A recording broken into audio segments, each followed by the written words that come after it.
Hello, Fairlawn High School students and parents.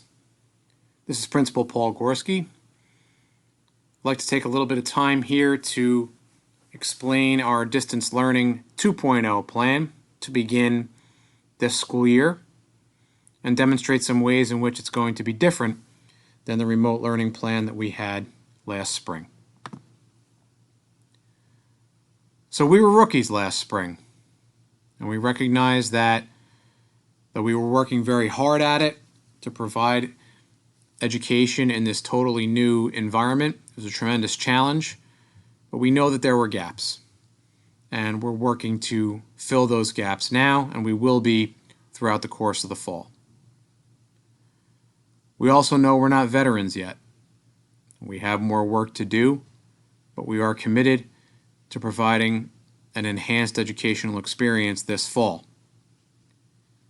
One of those aspects includes live instruction. So we realized that there was not enough synchronous or live instruction taking place in the spring. So there will be live instruction taking place every day in every class period during our remote schedule this fall. Also grading. We had a pass-fail grading system last spring. There were a number of reasons why we went to that at that time, but we are now fully committed to returning to our standard traditional Fairlawn High School grading scale. Attendance was also a factor of concern. We are now going to be taking attendance in each class entered by our teachers into the Genesis Student Information System. And even on top of that, certain assignments at certain times will be due at a particular point in time to assess student engagement and making sure that students are taking advantage of everything happening in each class. So these terms synchronous and asynchronous have been used quite a bit over the last few months. Both asynchronous and synchronous elements will be part of the remote learning plan. The synchronous or live instruction will be throughout all of our class periods, real-time interaction between teachers and students in virtual class settings. But there will be asynchronous elements as well. There will be times when a teacher might want to use a flipped classroom model where they might have students access some pre-recorded content and use that to prepare for a synchronous or live lesson coming up. There may even be an asynchronous element within the actual class period for a time where students might work independently on something and then come back live afterward. So both of these elements will be throughout our remote learning plan this fall. And what will the day look like? So we've got what's very close to a traditional Fairlawn High School schedule, as we listed here. Periods are 40 minutes instead of 45 minutes for these 4 days of the week, Monday, Tuesday, Thursday, and Friday. With that extra time, we've created something called a flex block.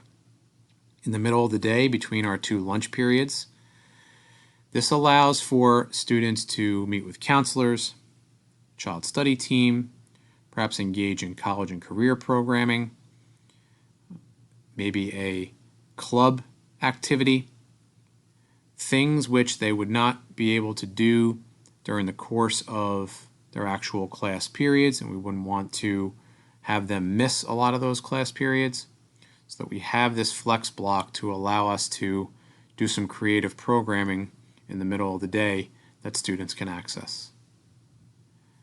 On Wednesdays, we're having a slightly earlier dismissal for staff to participate in professional development.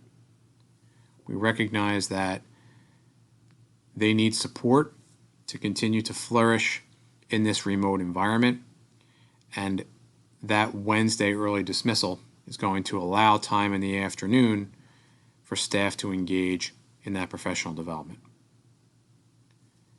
Period 0 and period 9, the beginning and end of our school days, have a lot of importance at Fairlawn High School, especially as concerns our music programs, that's when a lot of those run.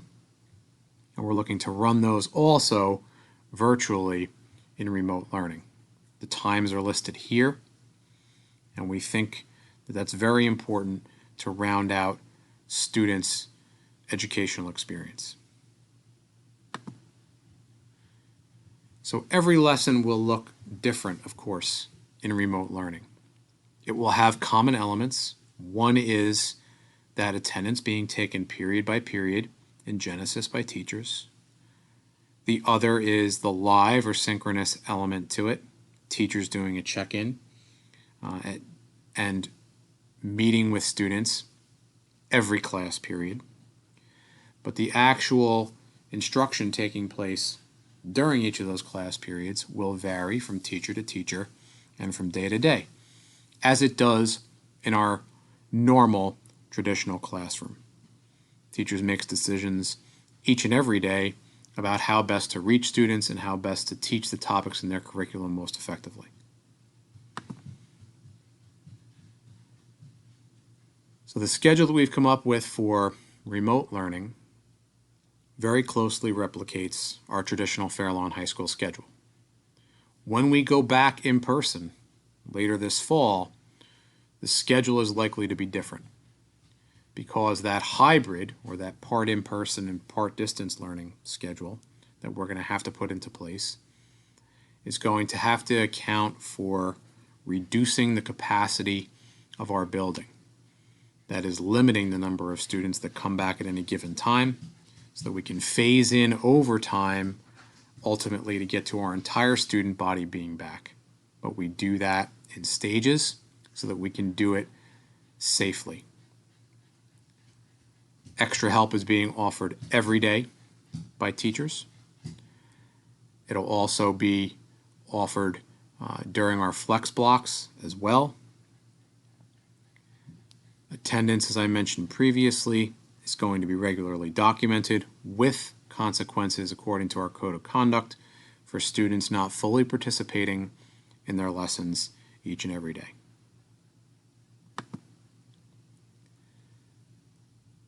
With grading, assessments are going to be redesigned so that they better fit the remote model. Grading is going to be by letter and number as it had been previously to ensure greater accountability for our students. We're working now on a pledge regarding etiquette and academic integrity in the distance learning environment. It's very important that these be upheld in order for there to be a meaningful and valuable educational experience taking place. I mentioned previously in the synchronous and asynchronous slide some of the differences between the two. It's very important to note that with all of this synchronous instruction, there could very well be screen fatigue. I know myself, I've been taking a lot of Zoom meetings over the course of these months, and after a few hours, it certainly can start to be draining after a time. Our teachers are going to be very mindful of that, and very focused on breaking things up so that students can attend to their tasks with the greatest possible focus when they're being asked to be minds-on.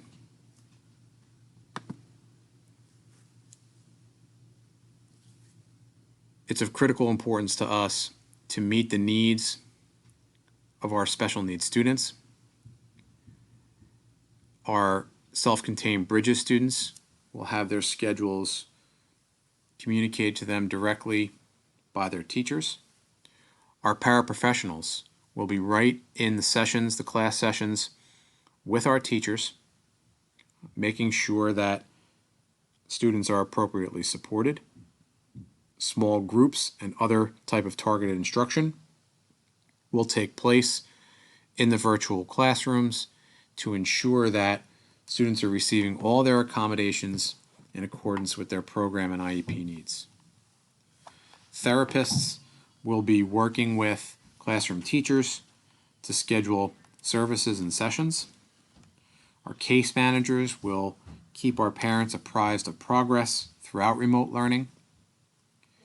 And our English language learners will attend their ESL class with their ESL teacher and will also receive supports throughout the course of their school day. So virtual learning will probably still need some physical materials, books, and other implements. We're looking to limit that as much as possible because we recognize that the logistics of pickups and drop-offs can be very challenging for a high school of our size. So our teachers will be working with the supervisors in their academic departments to try to, whenever possible, utilize digital resources to take the place of some of the physical resources that they might have used in the past. If we need to do pickups, we will schedule and communicate those in advance. So the remote learning environment presents a great deal of challenge for our students, and it did for our staff as well, especially in terms of the isolation felt. It was difficult throughout the course of the spring to maintain a sense of community in our school, and we recognize that that's something that we need to build right away, coming right out of the gate in September.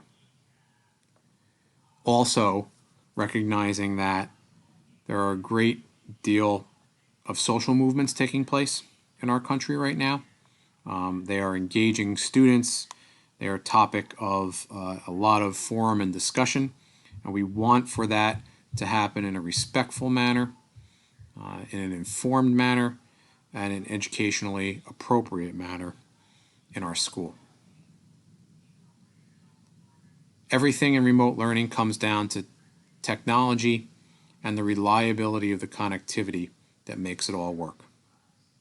Our one-to-one laptop initiative will continue for all of our grades now 9, 10, and 11 students. Unfortunately, our Dell 3190 devices that our grade 10 and 11 students currently have are on delayed ship for our grade 9 students. So we will be issuing them Windows laptops, and there will be pickups for those, and we will get the 3190s to them as soon as they come in. Any students that have any tech needs in terms of devices or any sort of support, always reach out to our tech team anytime.